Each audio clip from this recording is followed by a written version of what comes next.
Welcome to Lesson 1. We're in Saxon Algebra 2.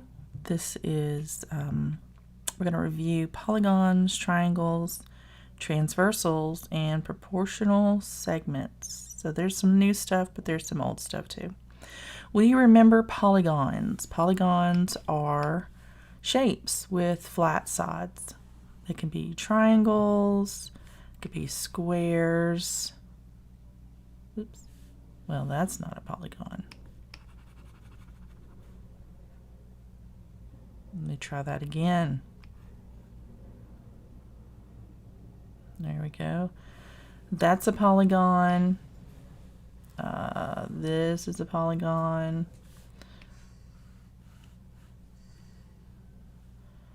This is a polygon. What's important is that it is a closed shape and that all of these sides are flat. That makes it a polygon. This is not a polygon. This is not a polygon because the lines cross over each other. This is not a polygon. It has curves. This right here is not a polygon. I don't know why it keeps doing that. That's a polygon. But if I were to draw a little wavy thing right here and connect it, that wouldn't be a polygon because it's a bunch of curves. It has to be flat sides. These are ellipses. They're part of the circle family. Circle is just a proportional ellipse. The diameter is the same across both directions at 90-degree angles to each other. That was bonus. It's not in the book. So we understand that a convex polygon does not have any inward pointing corners. This one is convex. You can take a diagonal and go across at any point. You're not going to cross another outside line. Go from diagonal to diagonal. You're not going to cross an outside line. But if you go from this point to this point, or from this point to this point, on this one, you're crossing outside lines. You're getting outside of the polygon. Therefore, this one is concave.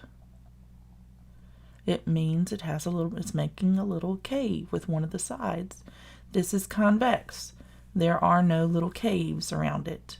Okay, that's the difference between concave and convex. Those are their two main distinctions.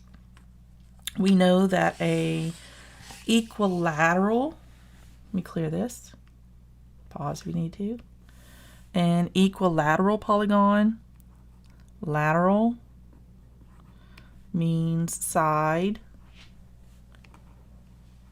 equa means equal,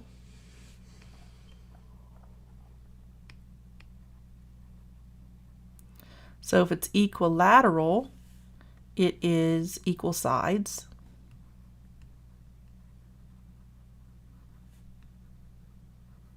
All right. Angular means angle. So if it is equiangular, then it has equal angles. And if a shape is both equilateral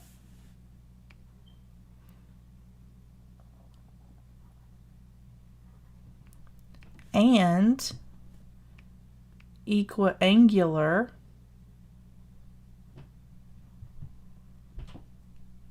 then it has both equal sides and angles. Okay, and if it has equal sides and equal angles, then we call that a regular polygon.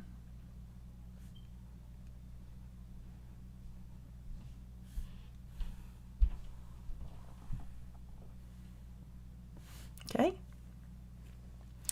All right, so let's talk about some triangles. We remember some of our triangles from last year. We had right triangles, where this is a 90-degree measure. We had obtuse triangles where it's greater than 90 degrees. Let me see if I can get that to do right. I forgot I was in my, let me get back to my pen. So this is greater than 90 degrees. I had less than, so it's good I corrected that. Then we also had acute angles. And acute angles are, those are the ones that are less than 90 degrees in measure. Okay, but these are also greater than 0. And these are less than 180. Right, and we know there's a couple of different types of triangles. We have a scalene triangle. And a scalene triangle is where all sides are different.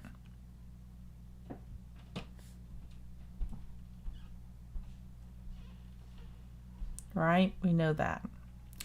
Scalene triangle, all sides are different. If we have an isosceles triangle,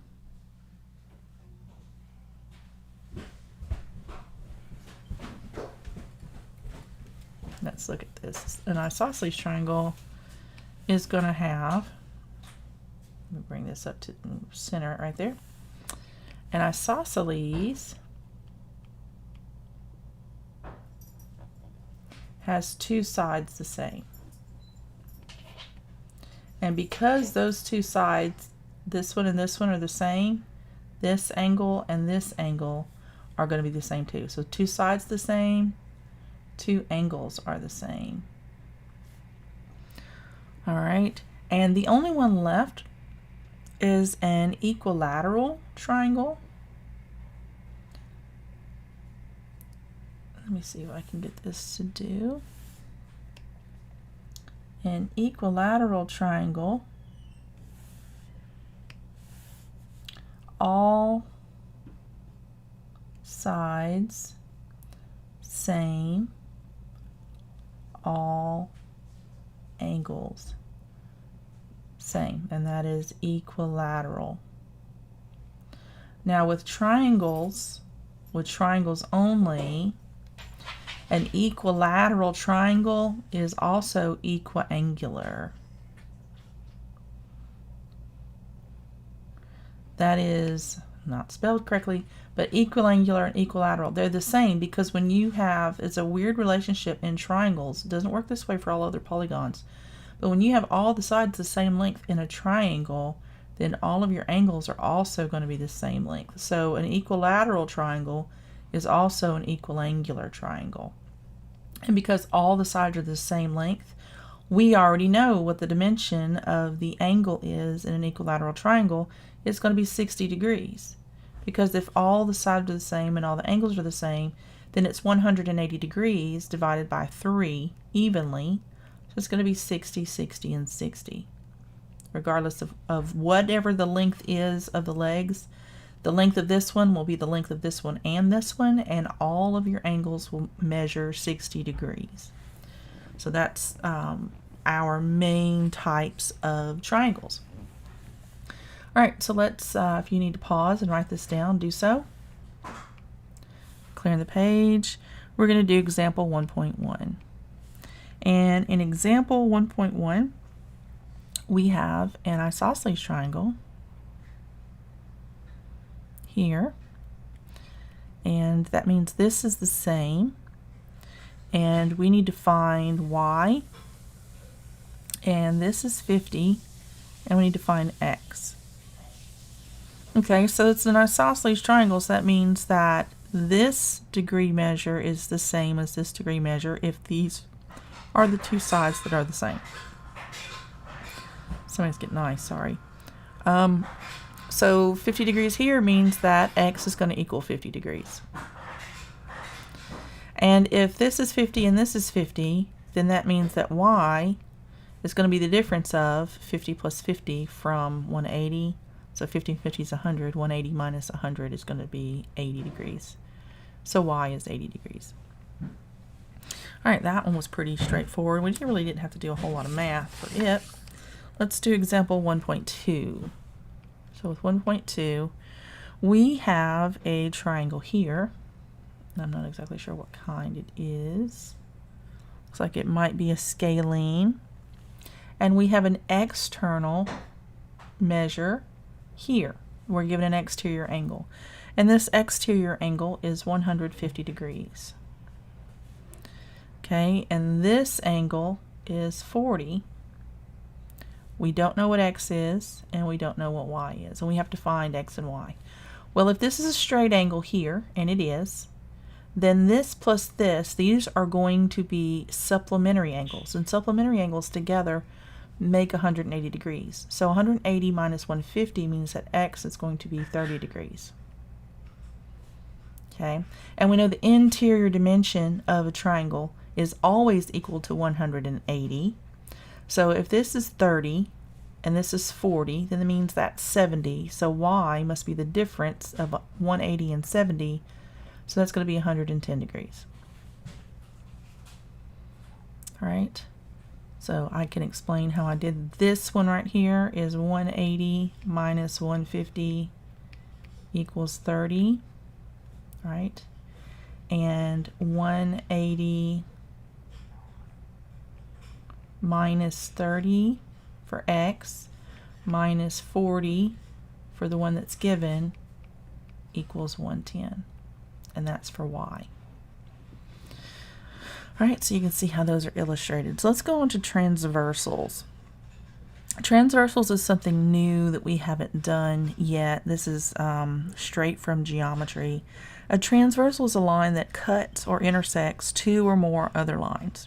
So for instance, if I have a line here and I have a line here, and transversal would be the line that comes here. So this is the transversal.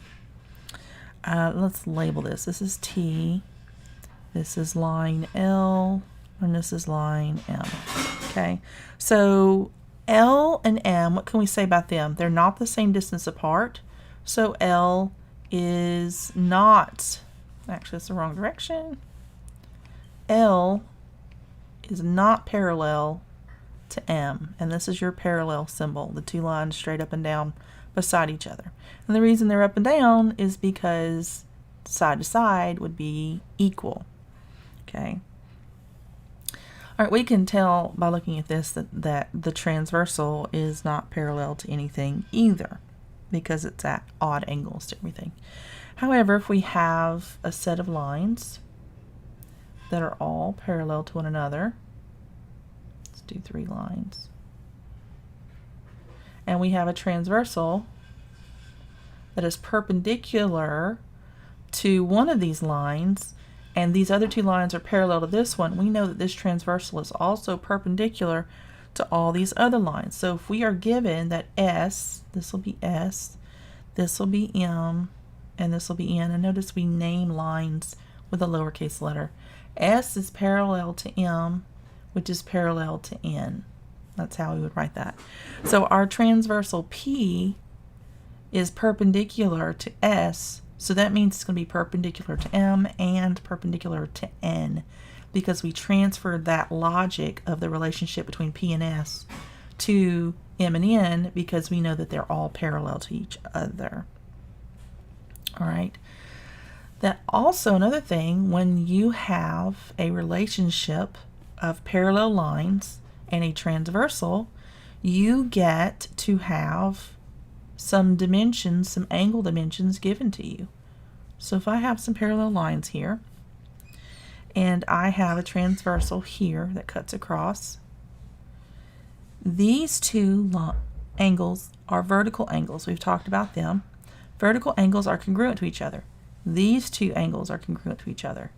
Well, because this line is parallel to this line, this dimension is going to be the exact same as this dimension. So A here would be the same. We could have A here. If this is B, then this would be B. And these 2 would be the same dimension. And if this were C and D, this would be exactly like C and D down here. They're the same. It's like making a duplicate. When you have parallel lines, whatever the transversal, however it crosses, it's going to create those exact relationships on the next line, those exact measurements on the next line. Okay, so let's do an example problem. We'll do example 1.4. I'm going to clear the page, so pause and copy if you need to. So example 1.4, we have a parallel line here. I'm sorry, I didn't let that become a line. Let me draw that again. We have a line here and a parallel line here, and we have a transversal here. All right, we have C, this is angle C, and this is angle B. And then we have 60 degrees here, and this is angle A. And we need to find the dimensions of A, B, and C. All right, so we know that this is a straight line, and we know the degree measure of a straight line is the same as a straight angle. That's 180. So if this is 60 degrees, then A has got to be what? 180 minus 60 is going to be 120. So that is the measure of A. So if A is 120 here, we know that this is a parallel situation, a parallel line. So the degree measure of B is going to be the same. So A and B are both going to be 120. And because 60 and whatever this angle would be called here are vertical angles, they're going to have the same measure, which also means that angle C is going to have the same measure as this angle over here. It's a vertical angle with C. So we know that 60 is the degree measure of C without having to do any further math. So let me draw us a figure here. We're going to talk about proportional segments. Let me get this. All right, we have two parallel lines, and parallel lines, as the definition, or as per the definition, is the same distance all along the line. They never cross. They're completely the same distance from each other from beginning to end. And then let's draw another parallel line, and we're going to have a slightly larger distance between it and the second one. So you can visually see this is closer and these are further apart. So you have a gap difference.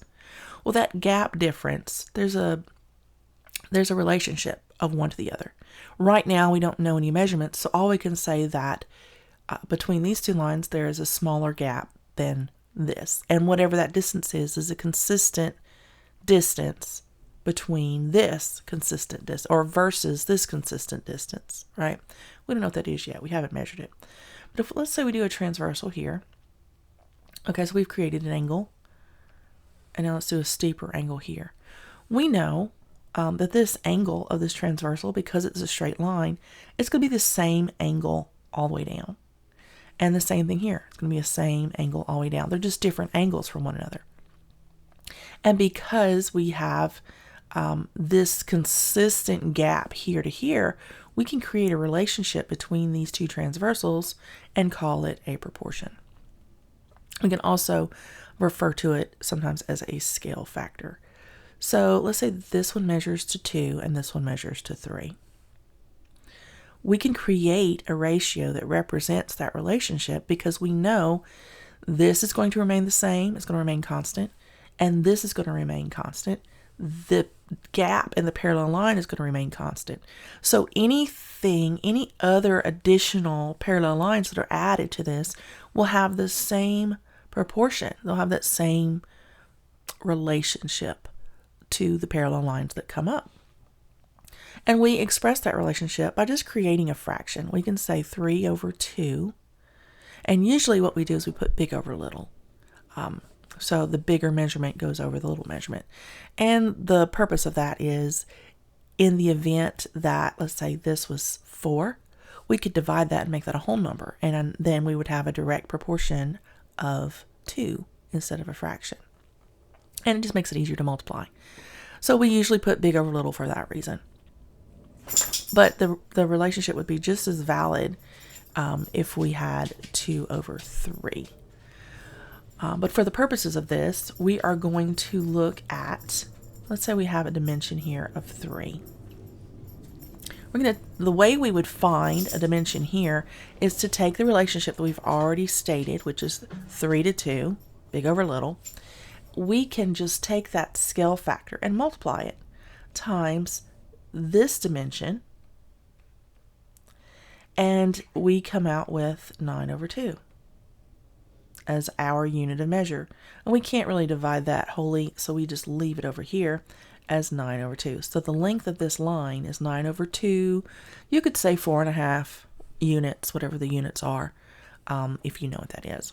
But 9 over 2 is the same thing. So that's how we would use a ratio set by one gap to determine the length of lines in another. This has a set proportion to one another. So whenever we are given another dimension, we can use that set proportion to either expand it or contract it. It's like when you say multiplication tables. 2 times 1 is 2. Well, when we expand that by 2, 2 times 2 becomes 4. It's the same relationship. You still have groups of 2, but they either expand or contract based on the relationship or the ratio of the factor. Same thing here. This is exactly what we're doing because it is multiplication. All right, now here is the difference.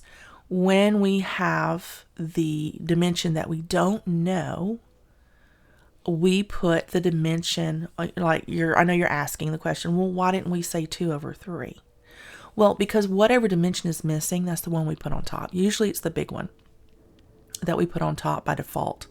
But whatever one is missing, that is the dimension that goes on top.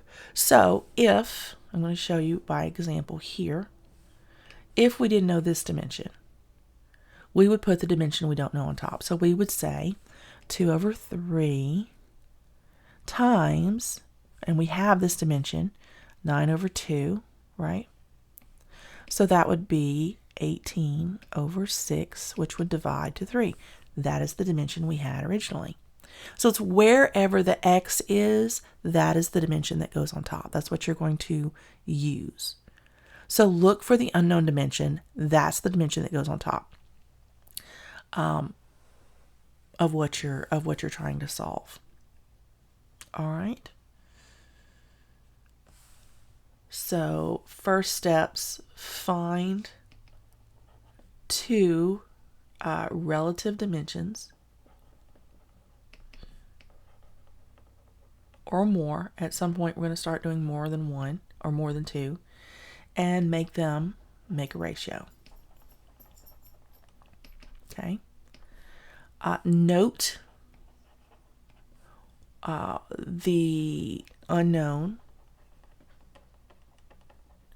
and make sure the corresponding known is the numerator.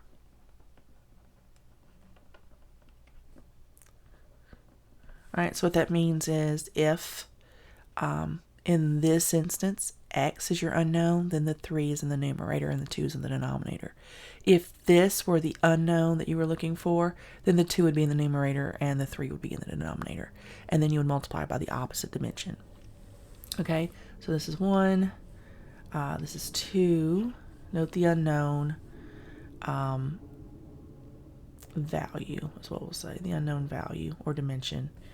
And make sure, or make the corresponding known the numerator. 3, then multiply.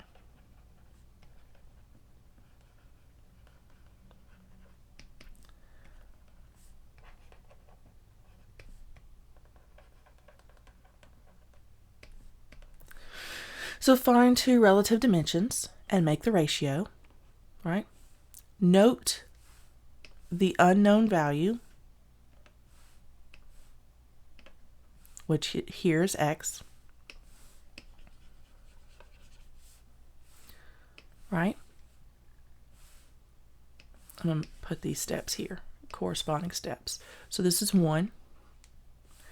Number 2 would be to note the unknown value and make corresponding known the numerator. So the unknown value is x, so the corresponding known is the 3. So it has to be 3 over 2. Then multiply by what, Tracy? By opposite or corresponding to the unknown.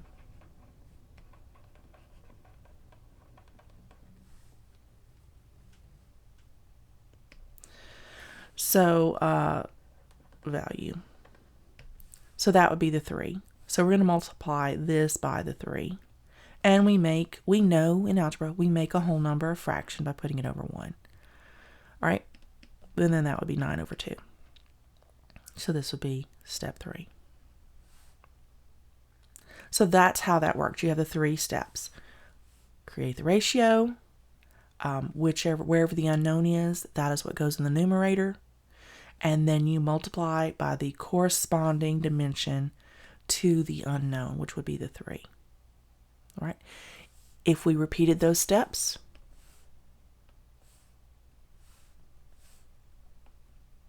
we knew that was 9 over 2, right? And this was the x. We would put 2. So this would be step 1. This would be making that the format of our scale factor. And then we would say, okay, because that's where the x is with the 2, so we put the 2 on top. So now we're going to multiply by the opposite dimension corresponding to the x. And then we get 18. Sorry, this should be 2. We get 18 over 6, which equals 3, which was our original dimension here, so we could get that right. So that's how that all works. You'd have step 1, step 2, step 3. So understanding that relationship to one another and where to put what to put in the numerator, what to put in the denominator, based on the ratio that you created in the first place, is how we would solve a scale factor or a proportion problem. All right, so we call this our scale factor.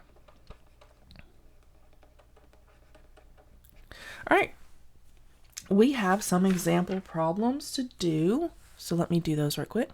Let me clear this. If you haven't written all this down, take a moment and do so. Put it in your notes.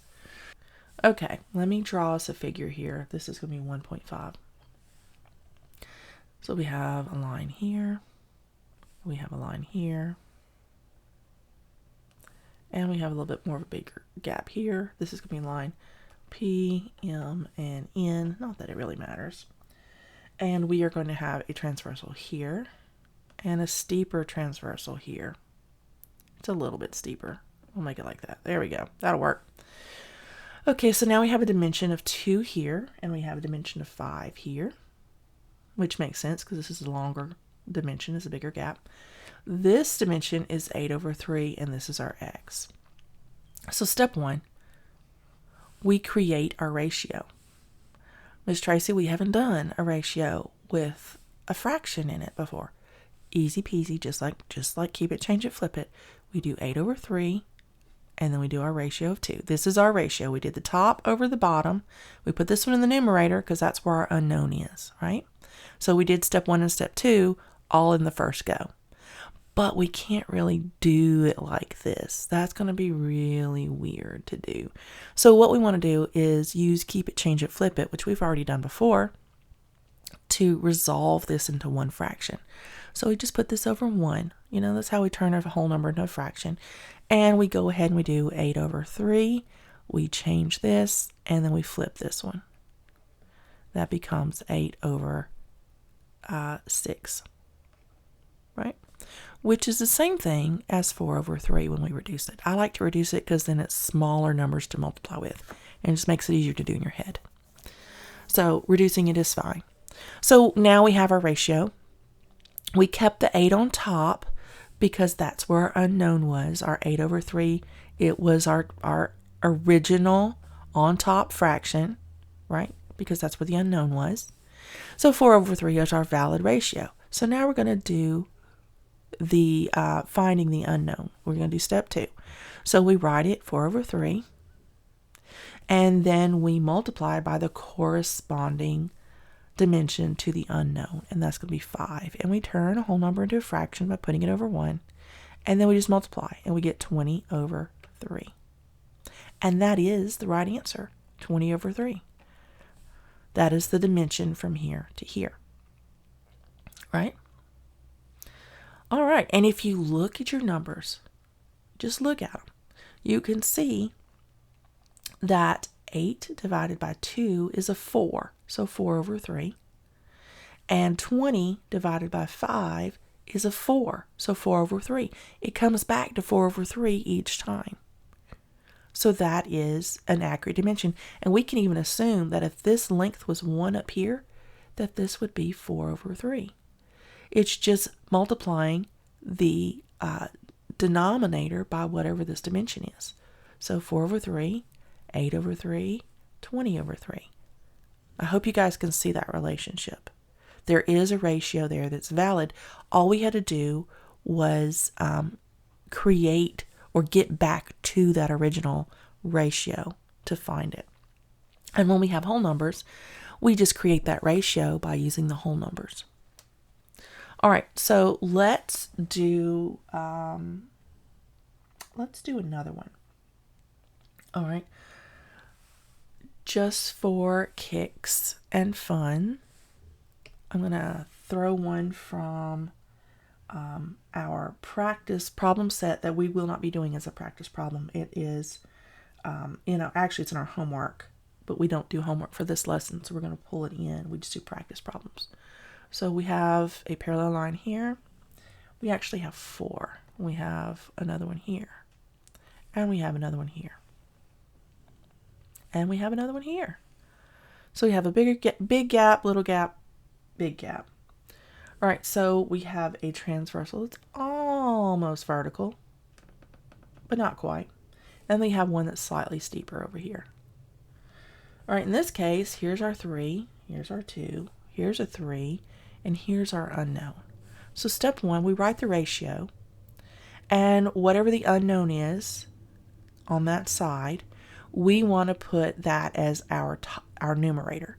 So we want to put the 3 over the 2. That's our relationship that we have between these two transversals. And now we want to multiply times the corresponding number or value that we have to the unknown. In that case, that's 3. So we're going to multiply by 3 over 1, because that's how we turn a whole number into a fraction, and that becomes 9 over 2. Just like in our original problem, 9 over 2.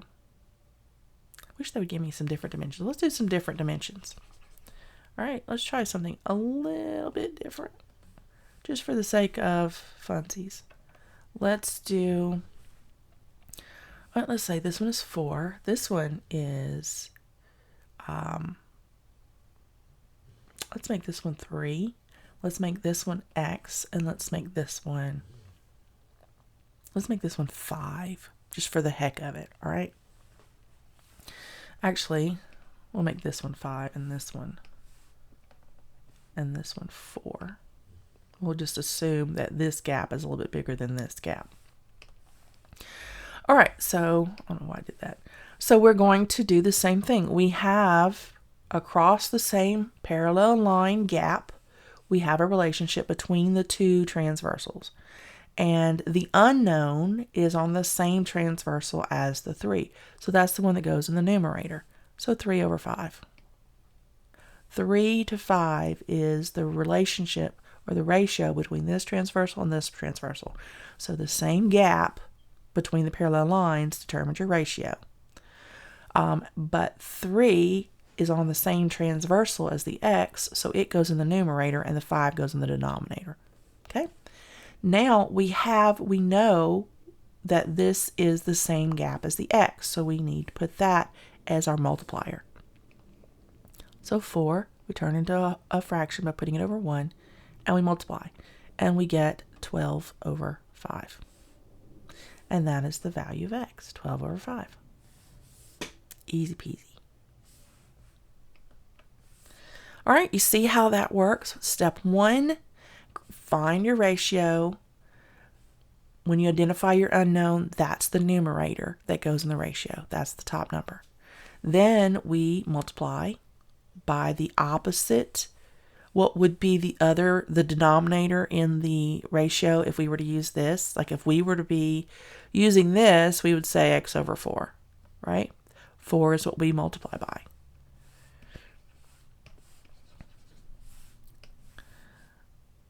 All right. Okay, so fun. That is all we have for lesson 1. So I'll see you guys in lesson 2.